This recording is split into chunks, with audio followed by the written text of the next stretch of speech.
We're told democracy is the best, the be-all, end-all of political systems. It's the happy meal with the free toy, the winning lottery ticket.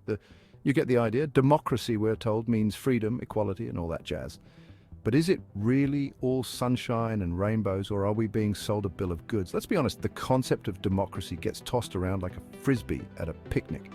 Everyone's claiming it, but are we even talking about the same thing? Before we crown democracy the undisputed champion of governance, maybe, just maybe, we should take a closer look at its track record.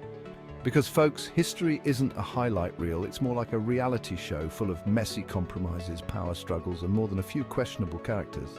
And democracy, my friends, is no exception. There's this comforting story we tell ourselves about democracy. It's a tale that makes us feel secure, as if we are part of a grand, unbroken tradition. It goes something like this. Democracy sprouted in ancient Greece, where wise philosophers and engaged citizens laid the groundwork for what we now cherish. Then it went through a bit of a rough patch in the Middle Ages, a time often depicted as dark and regressive, where the light of democratic ideals dimmed.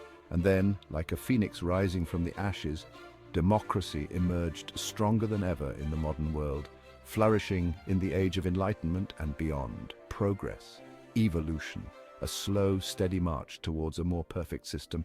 This narrative suggests an inevitable, almost predestined journey towards better governance. Except, hold on a minute, let's not get ahead of ourselves. This narrative is about as accurate as a pigeon playing darts. It's charming, but far from the truth. It assumes a straight line from point A to point B, conveniently ignoring all the twists, turns, and dead ends along the way. The path of democracy is anything but straightforward. First of all, ancient Greece wasn't exactly a beacon of universal suffrage. Women, slaves, and non-citizens were excluded from the democratic process. More on that later. Second, the notion that democracy went into hibernation for 1,000 years and then magically reappeared is, to put it mildly, a gross oversimplification. The reality is far more nuanced. The reality is far more complicated, with different forms of governance, from monarchies to republics to, yes, even democracies, popping up and disappearing throughout history. Each era brought its own experiments and challenges. It's not a linear progression, people. It's a tangled web of ideas, conflicts, and compromises.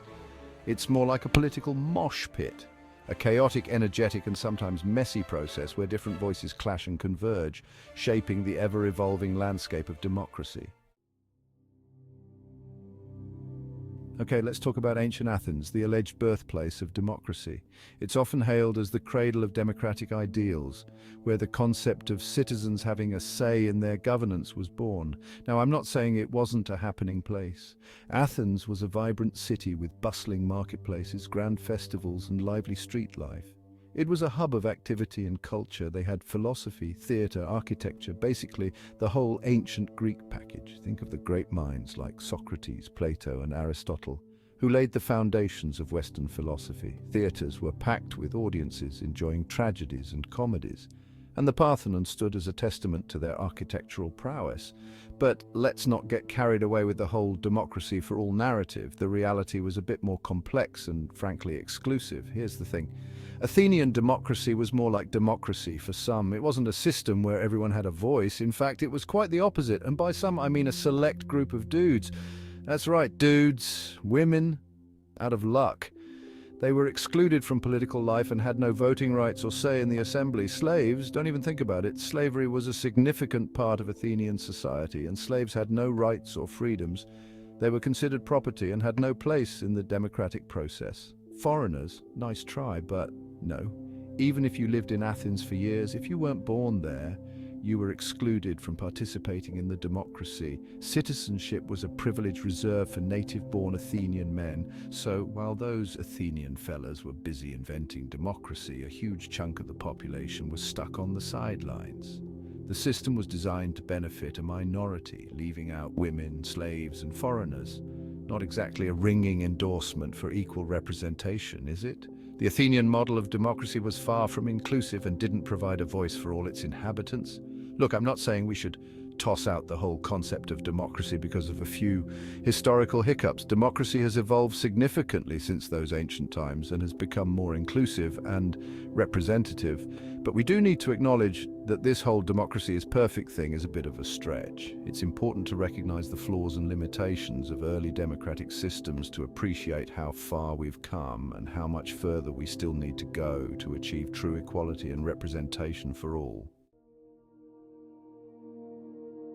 Here's a fun fact. The word idiot comes from ancient Greece. It originally referred to a private citizen, someone who was not involved in public affairs or politics. In ancient Greece, it was a term of disdain for those who didn't participate in the democratic process, who didn't engage in the civic duties expected of them. Ironic, isn't it, considering how many people today feel like their voices aren't heard? Despite having the right to vote, many feel disillusioned with the political system. We assume that democracy is about progress, about moving forward. We believe it's a linear path towards a better, more just society. But what if it's not? What if our understanding of progress is flawed? What if, instead of a straight line, we're actually stuck on a merry-go-round of power? Think about it. We keep going in circles, repeating the same mistakes. Throughout history, we've seen democracies crumble, giving way to authoritarianism, only to see democracy in some form eventually re-emerge. It's a pattern we've seen time and time again. Democracy rises, falls, and rises again. It's a cycle that seems almost inevitable. It's a depressing cycle, like watching the same episode of a bad sitcom on repeat. We see the same power struggles, the same corruption, the same disillusionment. The point is, democracy isn't a destination, folks. It's not a place we arrive at and then rest easy. It's a constant struggle, a balancing act that requires vigilance, participation, and a healthy dose of skepticism. We must always be on guard, always be engaged. Because the minute we start taking it for granted is the minute it starts to slip away. Democracy is fragile, and it needs our constant care and attention to survive and thrive. Section 5. Modern democracy. Stuck in a rut? Fast forward to today. We've got democracies all over the place. Elections, parliaments, the whole shebang. We're told we're free, we have a voice, and our vote matters. But does it really? Let's be real, folks. Modern democracy is facing some serious challenges. Polarization is rampant, trust in institutions is plummeting, and misinformation is spreading faster than a bad rumor in a high school cafeteria. We're stuck in a system where politicians are more concerned with scoring points than solving problems, where special interests hold more sway than ordinary citizens, and where the gap between the haves and the have-nots keeps getting wider. Don't get me wrong, I'm not saying we should ditch democracy altogether, but I am suggesting that maybe, just maybe, it's time for a serious upgrade. Section 6. Dissenting voices challenging the orthodoxy. Now, some folks out there might say, John, you're being a bit harsh. Democracy's not perfect, but it's the best system we've got. And to those folks, I say, bless your hearts, but have you met some of these political scientists? Because, believe it or not, there are some seriously smart people out there who are questioning the whole democracy shebang. They're pointing out its flaws, its limitations, and its tendency to, well, not always deliver on its promises. They're talking about alternative models of governance, about finding ways to make democracy more inclusive, more responsive, and less prone to, collapsing under the weight of its own contradictions. And you know what? They might be onto something. Section 7. Time for a reality check, democracy under the microscope. Look, I'm not saying we need to burn down the whole system and start over, but I am saying we need to stop treating democracy like some kind of sacred cow. It's time for a good, hard look in the mirror. We need to acknowledge that democracy is a work in progress, a constant struggle to balance individual freedom with the common good. It's messy, it's complicated, and it requires constant vigilance and participation from all of us. Because here's the thing about democracy, it's not a spectator sport. It's not something that happens to us, it's something we create together. Or, to put it another way, if we want democracy to work, we've got to work at it.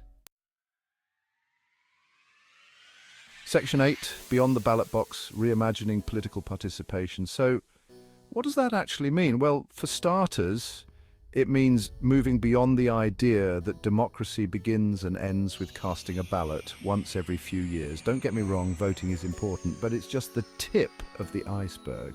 We need to find ways to make our voices heard between elections, to hold our elected officials accountable, and to demand that they actually represent the interests of the people, not just the special interests lining their pockets. That means getting involved in local politics, organizing, protesting, and yes, even running for office ourselves. It means being informed, engaged, and willing to challenge the status quo. Section 9, conclusion, a call for critical engagement. So there you have it, democracy. It's complicated, it's messy, it's often frustrating, but it's also the best system we've got for now, but it's up to us, all of us, to make sure it stays that way. So let's stop with the blind faith and the hero worship. Let's get critical, get engaged, and demand more from our democracy. Because, frankly, we deserve better. And who knows, maybe, just maybe, if we all pitch in and do our part, we can actually create a democracy that lives up to its name. Now, wouldn't that be something?